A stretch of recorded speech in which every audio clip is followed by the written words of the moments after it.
নমস্কার বন্ধুরা, welcome to ইউনিকন। তো বন্ধুরা, এই ভিডিওতে আমরা কথা বলবো কলকাতা নাইট রাইডার্সের পরের ম্যাচ নিয়ে, যেই ম্যাচটা 13 তারিখ কলকাতা নাইট রাইডার্স খেলতে চলেছে রয়্যাল চ্যালেঞ্জার্স ব্যাঙ্গালুরুর এগেনস্টে, এবং সেই ম্যাচ হতে চলেছে রায়পুরে। রায়পুরের কন্ডিশন মাথায় রেখে বা কলকাতা নাইট রাইডার্স দলের বর্তমান পরিস্থিতি মাথায় রেখে কলকাতা নাইট রাইডার্সের প্লেইং 11 কেমন হতে পারে সেই ম্যাচের জন্য, সেটাই আমরা এই ভিডিওতে আলোচনা করব। ইন্টারেস্টিং ভিডিও হবে, লাস্ট অব্দি দেখতে থাকো। আমাদের চ্যানেলে প্রথমবার এলে আমাদের চ্যানেলটিকে সাবস্ক্রাইব করে তার পাশের বেল আইকনটাকে অন করে দিও। তবে শুরুতেই যে বিষয়টা নিয়ে আমরা আলোচনা করব সেটা হচ্ছে ক্যামেরন গ্রিন। ক্যামেরন গ্রিন কি কলকাতা নাইট রাইডার্সের হয়ে লাস্টের দিকের ম্যাচগুলোয় অ্যাভেলেবেল থাকবে না? কারণ ক্যামেরন গ্রিনকে অস্ট্রেলিয়ান ক্রিকেট টিম সিলেক্ট করেছে পাকিস্তানের এগেনস্টে ওডিআই সিরিজের জন্য। তাহলে সেটার জন্য কি হবে? দেখো, পাকিস্তানের এগেনস্টে ওডিআই সিরিজ অস্ট্রেলিয়া শুরু হচ্ছে 30শে মে থেকে। তো সেখানে অবভিয়াসলি গ্রুপ স্টেজের ম্যাচগুলো খেলার জন্য কোনো অসুবিধে ক্যামেরন গ্রিনের হবে না, যেখানে 24শে মে কলকাতার লাস্ট ম্যাচ আর পাকিস্তানের এগেনস্টে অস্ট্রেলিয়ার প্রথম ম্যাচ 30শে মে। তো সে তো গ্রুপ স্টেজের ম্যাচগুলো সব খেলবেই, প্লে অফসে কি অ্যাভেলেবেল থাকবে। এবং আমার মনে হয় যদি কলকাতা প্লে অফসে কোয়ালিফাই করতে পারে, সেখানে কিন্তু গ্রিন অবশ্যই অ্যাভেলেবেল থাকবে। কারণ যদি তুমি অস্ট্রেলিয়ান ক্রিকেট টিমের যে আর কি তোমার প্রতিবেদনটা দেখো, সেখানে কিন্তু ক্লিয়ারলি লেখা আছে যেই প্লেয়াররা তোমার আইপিএল প্লে অফসে খেলবে তারা এই মানে মিস করতে চলেছে ওই সময়টায়, যতক্ষণ না আইপিএল শেষ হচ্ছে সেই সময়কালটা পর্যন্ত। ফলে আমাদের জার্নালিজম এমন জায়গাতে চলে গিয়েছে, তারা রিপোর্ট করে দিল গ্রিনকে কলকাতা নাইট রাইডার্স মেয়ের শেষ দিকে পাবে না। আরে কেন পাবে না? কারণ কলকাতার কোয়ালিফাই করার চান্সটা কম, সেই হিসেবেই গ্রিনকে অস্ট্রেলিয়ান ক্রিকেট টিম স্কোয়াডে রেখেছে। ইনকেস কলকাতা যদি কোয়ালিফাই করে যায় 4টে ম্যাচে 4টে জিতে, সেখানে কিন্তু গ্রিন অবশ্যই অ্যাভেলেবেল থাকবে, এবং সেক্ষেত্রে তোমার অস্ট্রেলিয়ান ক্রিকেট বোর্ড তাকে হয়তো এনওসি দিয়ে দেবে। এটাই হচ্ছে ব্যাপার। যেহেতু কেকেআরের কোয়ালিফাই করার চান্স কম, তাই তারা তাকে স্কোয়াডে রেখেছে। বুঝতে পেরেছো ব্যাপারটা? তো আই থিঙ্ক ক্লিয়ার হয়ে গেছে ব্যাপারটা। তো ক্যামেরন গ্রিনকে নিয়ে চিন্তা করার কোনো কারণ নেই। কলকাতা কোয়ালিফাই করতে পারলে গ্রিন এনওসি পেয়ে যাবে, তবে সেটা পরের কথা। তো যাই হোক, অত দূরের কথা ভেবে লাভ নেই, আমাদের এখন পরের ম্যাচটায় ফোকাস করতে হবে। আরসিবির এগেনস্টে কলকাতা নাইট রাইডার্সের আবারও গুরুত্বপূর্ণ ম্যাচ। আর এখন কেকেআরের জন্য সব ম্যাচগুলোই গুরুত্বপূর্ণ, সব ম্যাচগুলোই ডু অর ডাই আইপিএলের লড়াইয়ে টিকে থাকতে হলে। এবং সেখানে রায়পুরে কলকাতা নাইট রাইডার্স খেলতে চলেছে আরসিবির এগেনস্টে। আর তার আগে কলকাতা নাইট রাইডার্সের সব থেকে বড় চিন্তা আরসিবি নয়। এই সময় কলকাতা নাইট রাইডার্স যেরকম ক্রিকেট খেলছে, অপোনেন্ট টিমের দিকে তাকানোর থেকে নিজেদের টিমটার দিকেই কলকাতা তাকিয়ে খুশি থাকবে যে আমরা ভালো ফর্মে আছি। তবে কলকাতার সমস্যা বরুণ চক্রবর্তীর ইনজুরি নিয়ে কিন্তু অনেক কথাবার্তা হচ্ছে। এবং লেটেস্ট যে ছবিটা আমাদের সামনে এসেছে সেটা হচ্ছে দিল্লি ছেড়ে যখন কলকাতা নাইট রাইডার্স টিম বেরোচ্ছিল, সেই সময় বরুণ চক্রবর্তীর পায়ে দিকে নজর যায় সবাই, এবং সেখানে বোঝাই যায় যে প্রোটেকশন নেওয়া আছে সেখানে। এবং বরুণ চক্রবর্তী খোঁড়াচ্ছিল, একটা হাতে লাঠি ধরে বেরোচ্ছিল। কেউ যদি এই দৃশ্যটা দেখে, পরের ম্যাচে বরুণ চক্রবর্তীর খেলা তো দূরের কথা, বাকি আইপিএলে বরুণ চক্রবর্তী খেলতে পারবে কিনা সেই নিয়েই তার মনে একটা প্রশ্ন থাকবে। তো সেই জায়গাতে আরসিবির এগেনস্টে বরুণ চক্রবর্তীর খেলা নিয়ে একটা ডাউট তো আছে। বাট আমি একটু পজিটিভভাবে ভাবার চেষ্টা করছি, কারণ এখন আমাদের পজিটিভ ভাবা ছাড়া তো উপায় নেই। এটাই ভাবার চেষ্টা করছি যে বরুণের চোটটা লেগেছিল হায়দ্রাবাদ ম্যাচে, একটা বল পায়ে করে আটকাতে গিয়ে, এবং তারপর সে আগের দিনের ম্যাচটা খেলেছে। প্রথম 2 ওভার ঠিকঠাক বোলিংও করে, তৃতীয় ওভার বোলিং করতে করতে সে একটু খোঁড়াতে শুরু করে। তো এমন তো নয় যে ওই ম্যাচে চোট লেগেছে, তার আগেই চোট লেগেছিল, সেই চোট নিয়ে খেলেওছে। ফলে সেই জায়গাতে আমি একটা আশার আলো দেখার চেষ্টা করছি যে পরের দিনও খেলবে, হয়তো পেন কিলার নিয়ে খেলতে পারে। যদিও চোখের সামনে যা দেখছি সেটা দেখার পর মনে হতে পারে খেলার চান্স কম। বাট আমি একটু লজিক্যাল হওয়ার চেষ্টা করছি যে আগের দিন যখন খেলেছে তখন হয়তো এই ম্যাচেও খেলতে পারে। এবং আমরা রাহানেকে ম্যাচের পর বলতেই শুনেছি যে বরুণের চোট নিয়ে চিন্তার কিছু নেই। বরুণ হয়তো ওই সময় আর ফিল্ডিং করতে চাইছিল না, তবে তাকে নিয়ে আমাদের চিন্তার কিছু নেই, এটা রাহানে কিন্তু আগের দিন ম্যাচ জেতার পর বলে গিয়েছে। তো পজিটিভ দিকগুলোই দেখার চেষ্টা করছি। দেখো, এখন ইম্প্যাক্ট প্লেয়ারের যুগ। কলকাতা যদি ফার্স্টে ব্যাটিং করে, সেখানে প্রথম 6 ওভারে বরুণকে নামতেও হবে না। 6 ওভারের পর ইম্প্যাক্ট সাফ করে বরুণ আসবে, এবং তার মেন কাজ হবে 4টে ওভার করা। দেন 14-15 ওভারের পর তার ওভারগুলো কমপ্লিট হয়ে গেলে তাকে 2 ওভার বসিয়ে 2 ওভার অন্য কোনো প্লেয়ার এনে কলকাতা ফিল্ডিংয়ে ম্যানেজ করতে পারবে। আর যদি ফার্স্টে বোলিংও করে কলকাতা নাইট রাইডার্স, প্রথম 6 ওভার তাকে সার্কেলে একটুখানি যেদিকে বল কম যাবে সেই দিকে দাঁড় করিয়ে 6 ওভারের পর তাকে 15 ওভারের মধ্যে হয়তো তার 4টে ওভার কেকেআর করিয়ে নিতে চাইবে, তারপর ইম্প্যাক্ট সাফ করে তাকে তুলে ফিন অ্যালেনকে নামিয়ে দেবে। যতটা বরুণ চক্রবর্তীকে প্রোটেক্ট করা যায়, তার 4টে ওভার তাকে দিয়ে করাতে হবে, সেটা ভীষণ গুরুত্বপূর্ণ। এই সময় দাঁড়িয়ে বরুণ যদি তার 4টে ওভার না করতে পারে, সেটা কলকাতার জন্য বিশাল বড় ধাক্কা হতে পারে। তো আমি পজিটিভ থাকার চেষ্টা করছি, হোপফুলি বরুণ খেলবে। আর বরুণ খেললে কলকাতা নাইট রাইডার্স দলেও আমরা বড়সড় কোনো চেঞ্জের সম্ভাবনা দেখব না। সেক্ষেত্রে কলকাতা নাইট রাইডার্স আনচেঞ্জড 11 নিয়েই যেতে পারে। তবে রায়পুরের কন্ডিশন আমাদেরকে দেখালো প্রথম ম্যাচে, মানে কালকের যে ম্যাচ রায়পুরে প্রথম হলো, যে আরসিবির সঙ্গে তোমার মুম্বাইয়ের ম্যাচ ছিল, সেই ম্যাচে আমরা দেখলাম একটা প্রপার ব্ল্যাক সয়েল পিচ, যেই পিচে 175-180 উইনিং টোটাল হতে পারে, এবং সেই পিচে বলতে পারো যে স্পিনারদের অতটাও হেল্প ছিল না। মুম্বাই রঘু শর্মাকে দিয়ে বল করাতে পারেনি, আল্লাহ গাজানফার মার খেয়েছে, বা তোমার আরসিবিও 5 ওভারই মাত্র স্পিনারদের দিয়ে বল করিয়েছে। সেখানে কি কলকাতার জন্য পিচটা সুবিধাজনক হবে? দেখো, ব্ল্যাক সয়েল পিচে টিপিক্যালি আমরা যেটা দেখি সেটা হচ্ছে বাউন্সটা লো থাকে, বাউন্স লো থাকে, তবে খুব যে বিশাল বল ঘোরে সেটাও না।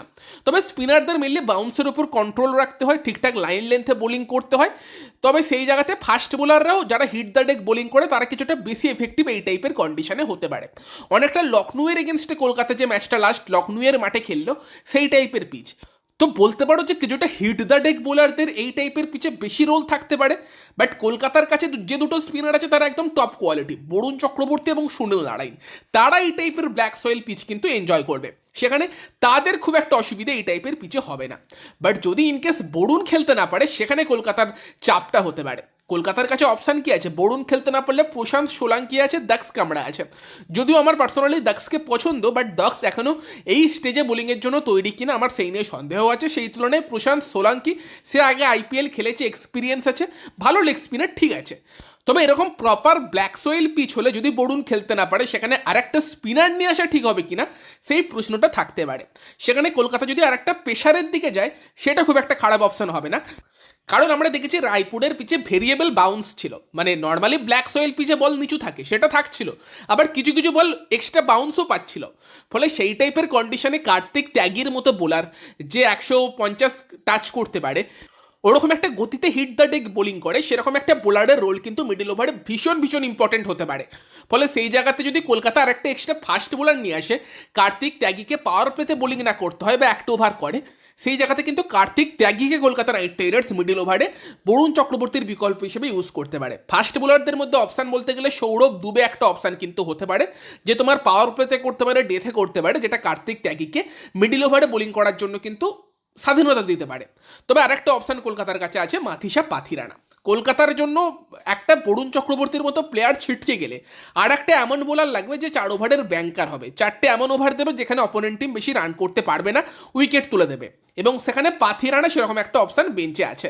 বাট পাথিরানাকে আনতে গেলে ওখানে পাওয়েলকে স্যাক্রিফাইস করতে হবে, সেটা কি কলকাতা করতে চাইছে? সেটা প্রথম কথা। দ্বিতীয় কথা, পাথিরানা কত ভালো ছন্দে আছে সেটা একটা বড় প্রশ্ন।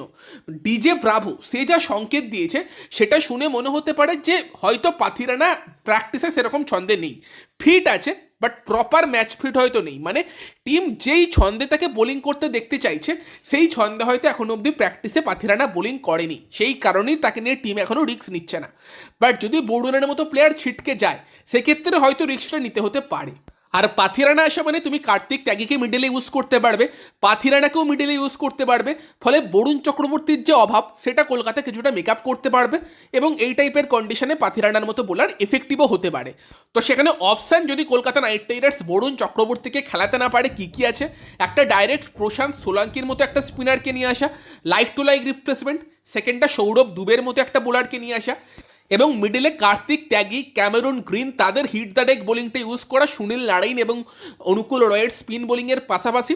আর থার্ড অপশান হতে পারে যে পাওয়েলের জায়গাতে তুমি তেজস্বীর মতো একটা প্লেয়ারকে নিয়ে আসো, নিয়ে এসে পাথিরানাকে নিয়ে আসো। এই অপশানগুলো কিন্তু কলকাতার কাছে খোলা থাকছে যদি বরুণ চক্রবর্তী অ্যাভেলেবেল না থাকে।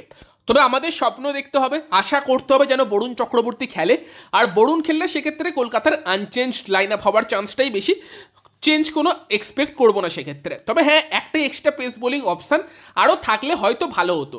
সেখানে কি রমনদীপকে আবার ফেরানোর কথা ভাবতে পারে মনীষ পান্ডের জায়গাতে? হয়তো ভাববে না, এবং সেই জায়গাতেই আমার মনে হয় ক্যামেরুন গ্রিন বল হাতে তার রোলটা কিন্তু অনেক ইম্পর্টেন্ট হতে পারে। কারণ অনুকূল রয় যদি আর কি, আরসিবির 3টে লেফট হ্যান্ডেড ব্যাটসম্যান আছে, বেথেল ওপেন করছে, 3-এ তোমার দেবদত্ত পাটিকেল আছে, ফলে নতুন বলে তার বল করার চান্স কম, মিডল ওভারই সে বল করতে পারে। দুটো লেফট হ্যান্ডেড ব্যাটসম্যান আউট হয়ে গেলে যদি ক্রুনাল না আসে সেক্ষেত্রে হয়তো ক্যাপ্টেন ইউজ করবে। সেই জায়গাতে হয়তো আমরা এই ম্যাচে 3 থেকে 4 ওভার ক্যামেরুন গ্রিনকে বোলিং করতে দেখতে পেতে পারি। আর অ্যাকচুয়ালি ব্যাপারটা হচ্ছে যে এই টাইপের কন্ডিশনে ক্যামেরুন ক্যামেরন গ্রিনের বোলিংটাও এফেক্টিভ হতে পারে, কারণ গ্রিনও proper hit the deck bowling করে, ফলে সেই জায়গাতে ওই যে ভেরিয়েবল বাউন্স সেটাকে কিন্তু ক্যামেরন গ্রিনও খুব ভালো কাজে লাগাতে পারে। ফলে ক্যামেরন গ্রিনের বোলিংটা ভীষণই ইম্পর্টেন্ট হবে। এবং আমরা দেখছিলাম নতুন বল সুইং করছে এই কন্ডিশনে, ফলে একদম নতুন বলে তোমার বৈভব আরোরা সে 2টো ওভার করতে পারে, তার সঙ্গে ক্যামেরন গ্রিন 1টো ওভার কিছুটা সুইং করানোর দিকে দেখতে পারে, দেন মিডল ওভারে গ্রিন 2টো ওভার কিছুটা হিট দ্য ডেক বোলিংয়ের জন্য দেখতে পারে। তো ওভারঅল ক্যামেরন গ্রিনের বল হাতেও কিন্তু এই ম্যাচে একটা বড় রোল থাকতে পারে বলে পার্সোনালি আমার মনে হয়। আর বরুণ অ্যাভেলেবেল থাকলে সুনীল নারায়ণকেও পাওয়ার প্লেতে বোলিং করতে হতে পারে, হতে হবে, হয়তো দরকার পড়বে সুনীল নারায়ণকে পাওয়ার প্লেতে বোলিং করার। ফলে মিডল ওভারে বরুণ চক্রবর্তী 4টে ওভার ভীষণ গুরুত্বপূর্ণ কলকাতার জন্য, তার সঙ্গে সঙ্গে গ্রিন এবং ত্যাগের কিছুটা হিট দ্য ডেক বোলিং। তো সেখানেই বরুণকে ফিট চাই এই ম্যাচের জন্য। বরুণ যদি ফিট না থাকে কলকাতার জন্য কিন্তু সমস্যা বাড়বে, চাপ হবে। তো সেখানে দেখা যাক। আমার তো মনে হয় কলকাতা নাইট রাইডার্সের প্লেইং 11 বরুণ অ্যাভেলেবেল থাকলে আনচেঞ্জড থাকার চান্সই বেশি, তবে বরুণ অ্যাভেলেবেল না থাকলে হয়তো একটা এক্সট্রা পেস বোলার আনা কলকাতার জন্য এই কন্ডিশনে বেটার অপশন হবে। সেখানে হয় পাওয়েলকে স্যাক্রিফাইস করে পাথিরানাকে নিয়ে আসো, অথবা সৌরভ দুবের মতো কাউকে নিয়ে আসো। তোমার কাছে উমরান মালিকও আছে, যেও হিট দ্য ডেক বোলিং করতে পারে, তবে উমরান মালিকের গতি আছে, বাট তার স্লোয়ারগুলো অতটা এফেক্টিভ না। এই পিচে শুধুমাত্র গতি দিয়ে কাজ চলবে না, মাঝে মধ্যে তোমাকে স্লোয়ার বলগুলোও করতে হবে, যেটা আমরা উমরানকে অতটা ভালো করতে দেখি না। আর অ্যাকচুয়ালি আমরা দেখছিলাম নতুন বল ভালো রকম সুইংও হচ্ছে, সেখানে যদি সৌরভ দুবে সুইং করিয়ে দিতে পারে, তো নতুন বলে তোমার দুবে এবং আরোরা তারা 2টো ওভার করে দিলে সুনীল নারায়ণকেও অতটা পাওয়ার প্লেতে বোলিং করার দরকার হবে না। ফলে নারায়ণের 4টে ওভার সেক্ষেত্রে কলকাতা মিডলে ইউজ করতে পারবে যদি বরুণ অ্যাভেলেবেল না থাকে। কার্তিক ত্যাগী এবং তার সঙ্গে অনুকূল রয় এবং তোমার ক্যামেরন গ্রিনের বোলিংটা ইউজ করে। তো সৌরভ দুবে অ্যাকচুয়ালি ফিট করতে পারে তোমার প্ল্যানিংয়ে, আর নয় পাথিরানা এলে সেও মিডিলে তোমাকে 2টো ওভার দিতে পারে, 2টো ভালো ওভার দিতে পারে। দেখা যাক সেখানে কলকাতা কি প্ল্যানিংয়ে যায়, বাট আমাদের এটাই আশা করতে হবে যেন বরুণ ফিট থাকে। তো বাকি তোমরা তোমাদের মতামত জানিও, তোমাদের কি এক্সপেকটেশন এই ম্যাচ থেকে? যদি বরুণ অ্যাভেলেবেল না থাকে তোমাদের কি মনে হয় কলকাতার কি প্ল্যানিং হওয়া উচিত? কমেন্টে জানিও। ভিডিওটা ভালো লাগলে ভিডিওটাকে লাইক করে দিও, শেয়ার করে দিও। আমাদের চ্যানেলে প্রথমবার এলে আমাদের চ্যানেলটিকে সাবস্ক্রাইব করে তার পাশের বেল আইকনটাকে অন করে দিও। তো চলো গাইস, এই ভিডিওতে এই পর্যন্তই। Bye bye.